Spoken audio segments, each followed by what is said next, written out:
Hello' বন্ধুসকল, আজি আমি এই ভিডিঅ'ৰ যোগেদি ডেনড্ৰাফৰ চিকিৎসা অৰ্থাৎ উফিৰ চিকিৎসাৰ বিষয়ে আপোনালোকৰ লগত আলোচনা কৰিম। বন্ধুসকল, এই ডেনড্ৰাফ ঠাণ্ডাৰ দিনত অলপ বেছিকৈ হয়। গোটেই বছৰটোতে এই ডেনড্ৰাফ আমাৰ থাকিব পাৰে, কিন্তু ঠাণ্ডাৰ দিনত উইণ্টাৰ ছিজনত এই সমস্যাটো আমাৰ বেছি হয়। চ' বন্ধুসকল, ইয়াক মেডিকেল টাৰ্মত বা মেডিকেল ভাষাত ইয়াক সেবৰিক ডাৰ্মেটাইটিছ বুলি কোৱা হয়। আৰু লগতে বন্ধুসকল, আমি জানিব লগা কথা এইটোৱেই যে এই যে বেমাৰটো আছে, এই বেমাৰটোৱে কিন্তু আমাৰ কোনো ডাঙৰ সমস্যাৰ সৃষ্টি নকৰে। এইটো সৰু সমস্যা, কিন্তু অলপ আমাৰ অসুবিধা হয় যে মূৰটো খোজাই থাকিব পাৰে, বা যিবিলাক ডেনড্ৰাফ আছে কাপোৰ পিন্ধাৰ সময়ত আমি যদি মূৰটো অকণমান লাৰি দিওঁ কাপোৰত আহি পৰি যায়, অলপ আমাৰ ইৰিটেশ্যনৰ সৃষ্টি হ'ব পাৰে, বা আমাৰ কেতিয়াবা মানুহৰ আগত আমাৰ অলপ লাজ লাগিব পাৰে, তেনেকুৱা সমস্যা হ'ব পাৰে, কিন্তু ডাঙৰ সমস্যাৰ কিন্তু ই সৃষ্টি নকৰে। চ' বন্ধুসকল, আজি আমি এই ডেনড্ৰাফৰ কি কি কাৰণত হ'ব পাৰে, ইয়াৰ চিকিৎসা কি কি হ'ব পাৰে, ইয়াৰ হোম ৰেমেডিজ আৰু লগতে দুটামান মই ইম্পৰ্টেণ্ট পইণ্টছৰ কথা আপোনালোকৰ লগত আলোচনা কৰিম। বন্ধুসকল, ইয়াৰ কাৰণৰ কথা যদি কোৱা যায়, ইয়াৰ একজেক্ট কাৰণ, আচল কাৰণটোনো কি এই ডেনড্ৰাফৰ, এতিয়ালৈকে কিন্তু গম পোৱা হোৱা নাই। তথাপি বন্ধুসকল, যিবিলাক মানুহৰ অলপ স্কিনটো অইলি হয় তেওঁলোকৰ ক্ষেত্ৰত এই সমস্যাটো অলপ বেছি হ'ব পাৰে। ফাংগেল ইনফেকশ্যন আমাৰ শৰীৰত হ'লেও মূৰত যদি সেই ফাংগেল ইনফেকশ্যনটো হয় তেতিয়াও আমাৰ এই সমস্যাটো অলপ বেছি হ'ব পাৰে।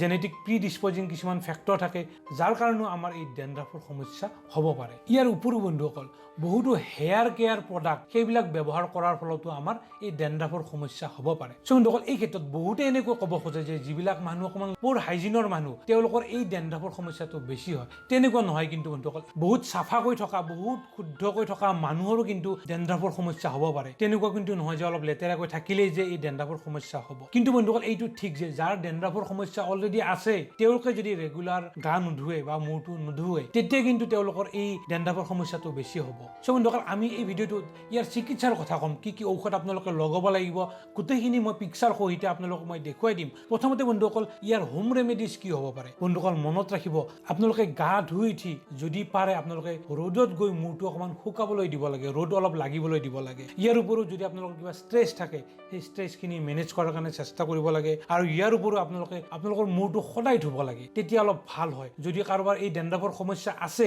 আপোনালোকৰ যদি বেছিকৈ এই ডেনড্ৰাফৰ সমস্যা আছে, মূৰটো সদায় ধোৱাৰ কাৰণে চেষ্টা কৰিব। ইয়াৰ লগতে বন্ধুসকল, আপোনালোকক দুটামান মই ইম্পৰ্টেণ্ট কথা কৈ থ'ব খুজিছোঁ যে এই যে ডেনড্ৰাফ আছে, এই ডেনড্ৰাফ কোনো এলাৰ্জিক সমস্যা নহয়। কিন্তু বহুতে ক'ব খোজে যে এইটো এলাৰ্জিৰ কাৰণে হয়, তেনেকুৱা নহয় কিন্তু বন্ধুসকল, এইটো এলাৰ্জিক প্ৰব্লেম নহয়।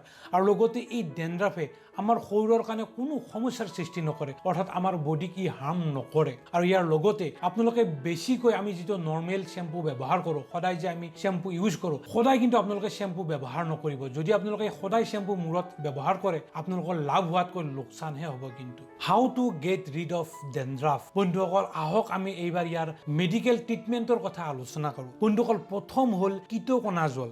কিটোকনাজল শ্বেম্পু, লোচন, ক্ৰীম, জেল এনেকুৱা বিভিন্ন ধৰণৰ আপোনালোকে পাব পাৰে। সাধাৰণতে লোচন আৰু শ্বেম্পু খুব বেছিকৈ ব্যৱহাৰ কৰা হয়। বন্ধুসকল, মনত ৰাখিব, এই যে লোচন আৰু শ্বেম্পু আছে আপোনালোকে ব্যৱহাৰ কৰিলেই নহ'ব, ইয়াৰ কিছু নীতি নিয়ম আছে। সেই নীতি নিয়মত যদি আপোনালোকে ব্যৱহাৰ কৰে তেতিয়াহে কিন্তু আপোনালোকে ভাল ফল পাব।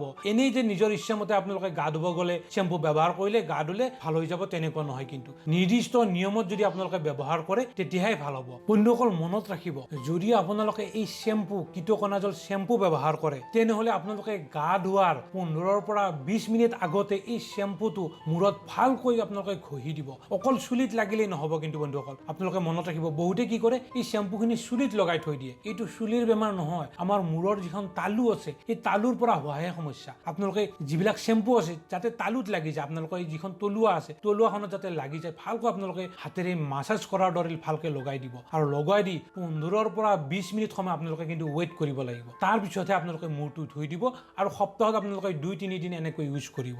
আৰু লগতে যদি আপোনালোকে লোচন ব্যৱহাৰ কৰে তেনেহ'লে আপোনালোকে 30 মিনিটৰ পৰা 1 ঘণ্টা আপোনালোকে এই লোচনটো মই যেনেকৈ ক'লোঁ তেনেকৈ লগাই পেলাই আপোনালোকে ৰাখি থৈ দিব, তাৰপিছত আপোনালোকে গা ধুই দিব। এনেকুৱা আপোনালোকে সপ্তাহত 2 বা 3 বাৰ ব্যৱহাৰ কৰিব। বন্ধুসকল, এই শ্বেম্পু লগোৱাৰ ক্ষেত্ৰত মই আপোনালোকক এটা খুব ধুনীয়া টিপছ দিবলৈ ওলাইছোঁ। বন্ধুসকল, আপোনালোকে মনত ৰাখিব, যদি আপোনালোকৰ ডেনড্ৰাফৰ সমস্যা বেছি আছে তেনেহ'লে তেল যদি মূৰত বেছিকৈ লগায় আপোনালোকৰ সমস্যাটো কিন্তু বাঢ়িব। চ' আপোনালোকে তেল মূৰত বেছিকৈ ব্যৱহাৰ নকৰিব। কিন্তু বন্ধুসকল, আপোনালোকে উইকলি এদিন গা ধোৱাৰ ঠিক 1 ঘণ্টা আগত মূৰত খুব ভালকৈ অলপ বেছিকৈ মূৰত মিঠাতেলে হওক বা আপোনালোকে নাৰিকলৰ তেলে হওক খুব ভালকৈ লগাব। লগাই পেলাই আপোনালোকে কি কৰিব, এই যে শ্বেম্পুৰ কথা ক'লোঁ মই, সেই শ্বেম্পুৰে আপোনালোকে খুব ধুনীয়াকৈ গা ধুই দিব। সপ্তাহত মাত্ৰ 1 দিনহে আপোনালোকে তেনেকুৱা কৰিব, কিন্তু সদায় নহয়। কিন্তু তেনেকুৱা কৰিলে আপোনালোকৰ শ্বেম্পুৰ ৰিজাল্টটো খুব ভালকৈ পাব। ইয়াৰ উপৰিও বন্ধুসকল, আপোনালোকে ক্লিম বা জল লোচন পায় সেইটো ব্যৱহাৰ কৰিব পাৰে আৰু ইয়াৰ উপৰিও অন্য এটা যেটো খুব বেছিকৈ ব্যৱহাৰ হয় আৰু সেইটো হ'ল Ciclopirox Olamine lotion cream gel বা শ্যাম্পু সাধাৰণতে শ্যাম্পুটো খুব বেছিকৈ ব্যৱহাৰ কৰা হয় এইবিলাকো আপোনালোকে ব্যৱহাৰ কৰিব পাৰে কিন্তু খুব বেছিকৈ বন্ধুসকল ketoconazole শ্যাম্পু আৰু লোশন সেই দুটা কিন্তু খুব বেছিকৈ ব্যৱহাৰ কৰা হয়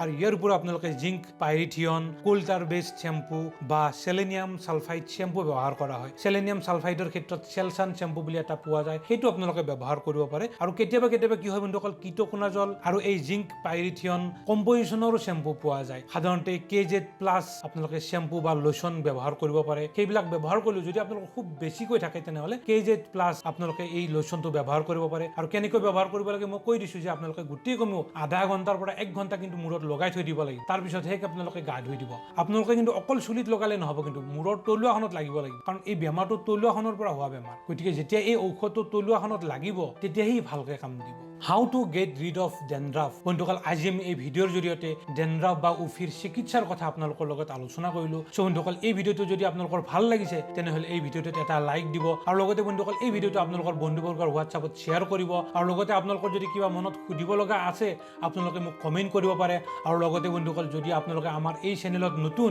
তেনেহলে আপোনালোকে মোৰ এই চেনেলটো সাবস্ক্ৰাইব কৰিব পাৰে কাৰণ মই সদায় মেডিকেল ৰিলেটেড এনেকুৱা ধৰণৰ ইনফৰমেশন আপোনালোকক দি থাকো সো ফ্ৰেন্ডছ আজিলৈ মানে ধন্যবাদ